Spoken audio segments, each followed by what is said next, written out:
Comme d'habitude, le son de cette vidéo est absolument ignoble. Je m'en excuse d'avance et bonne vidéo. Bonjour à toutes et à tous, j'espère que vous allez bien et aujourd'hui on se retrouve pour une nouvelle vidéo. Alors comme vous le voyez depuis le début de la vidéo, juste ici là, il y a un petit afficheur numérique où au total il y a 8 segments de 7 segments. Et aujourd'hui j'aimerais faire quelque chose un petit peu plus propre que simplement voilà, la petite carte. Waouh, qui rend super bien aux infrarouges. Faire quelque chose, un petit boîtier, comme j'avais déjà pu le faire pour cet écran. Petite précision, l'image que vous avez vue juste avant était en infrarouge, hein, donc c'est parfaitement normal si là ça semble blanc alors que c'est noir en vrai, c'est juste que là cette petite caméra est en infrarouge. Hein. Donc je précise, hein, cette vidéo n'est pas un tutoriel, c'est vraiment juste moi qui travaille. Et du coup je vais vous montrer les étapes par lesquelles je passe quand j'ai juste un petit truc à faire comme ça, parce que c'est pas un gros projet, hein.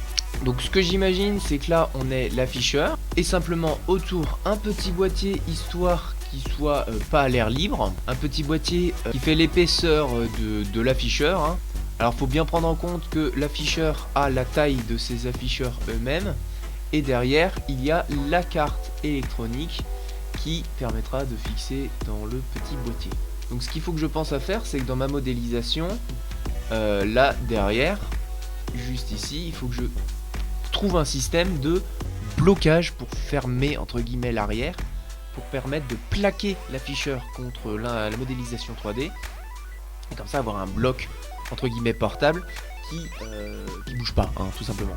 Alors, chose importante à prendre en compte, c'est que juste ici, là, j'ai mis de la colle chaude pour maintenir mes petits fils. Depuis quelques temps maintenant, je suis passé sur Fusion 360.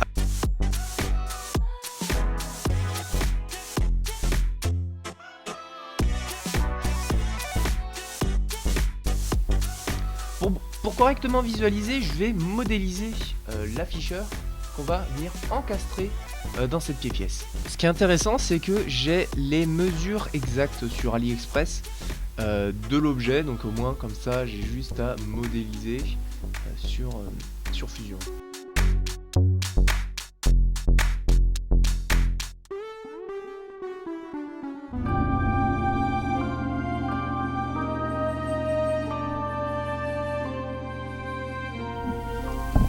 D'ailleurs ça me fait penser que j'ai pas envie de laisser l'écran libre comme ça. J'aimerais faire comme les radios réveil par exemple, où il y a une plaque sur l'écran. C'est exactement ce genre de plaque qui vient filtrer la couleur. Je sais même pas qu'est-ce que ça peut. Et donc là, cette petite plaque transparente, si je la mets sur l'afficheur, on voit encore les trucs à travers, mais ça fait le taf.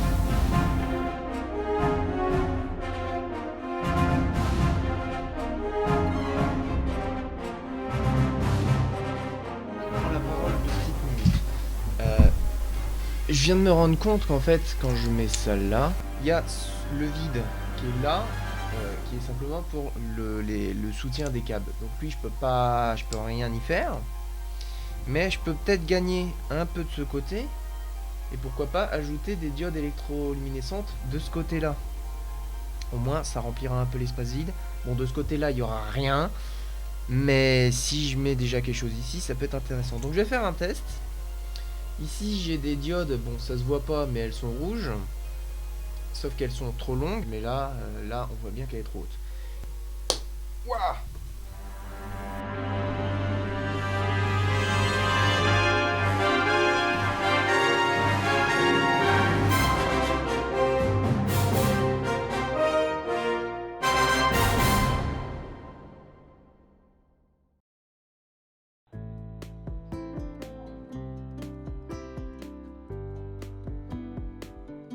Ouais, c'est trop mignon!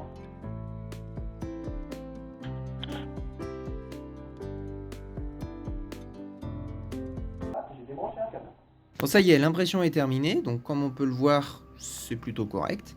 Ici je vais pouvoir venir glisser ma vitre, alors évidemment, en évitant de galérer, ce sera mieux. Donc ensuite, on vient glisser le papier calque, comme cela. Ensuite, l'écran avec ces petits fils, ils peuvent passer directement dans les petits trous. Voilà, donc comme ça, et ensuite il n'y a plus qu'à pousser l'écran pour qu'il vienne coller contre la vitre. Et donc c'est cool.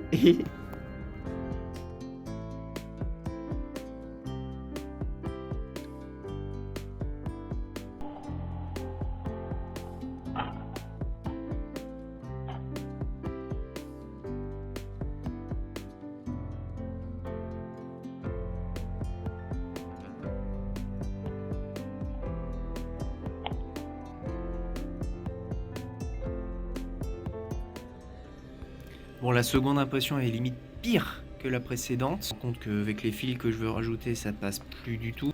Au point de vue de la hauteur, là c'est pas mal, mais du coup en fait il manquerait genre 2-3 mm là en hauteur pour laisser mon petit pont comme ça au-dessus, qui vienne un minimum plaqué là.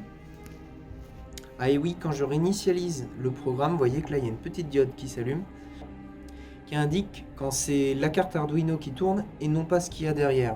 Par exemple, truc tout con, si j'envoie le programme, vous voyez que sur l'ordinateur ça se compile, là ça commence à s'envoyer, là ça s'active et le programme se met à tourner. Donc c'est comme si j'appuyais sur le bouton reset ou quand j'envoie le programme sur l'automate. En soi il n'y a rien de compliqué, j'ai juste ajouté une diode ici que j'ai découpée, plaqué les câbles à l'arrière et du coup évidemment ça en m'a rajouté 2, d'où le problème de taille que j'ai. Il va encore falloir réimprimer et modifier le modèle 3D.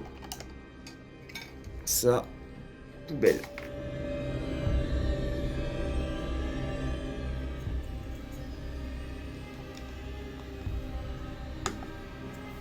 Il a pris du ventre.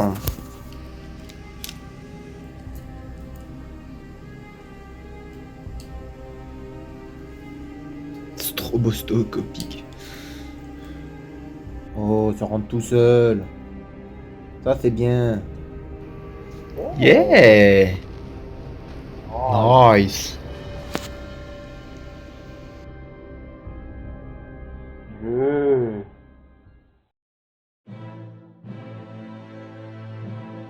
Et voilà, c'est terminé, le projet est terminé, je vous laisse sur les images de ce petit projet. En tout cas moi j'ai bien aimé faire ça, j'aime bien partager de toute manière ce que je fais. Si ça vous a plu, n'hésitez pas à laisser un pouce bleu et à vous abonner, et en tout cas moi je vous dis à très bientôt, ciao!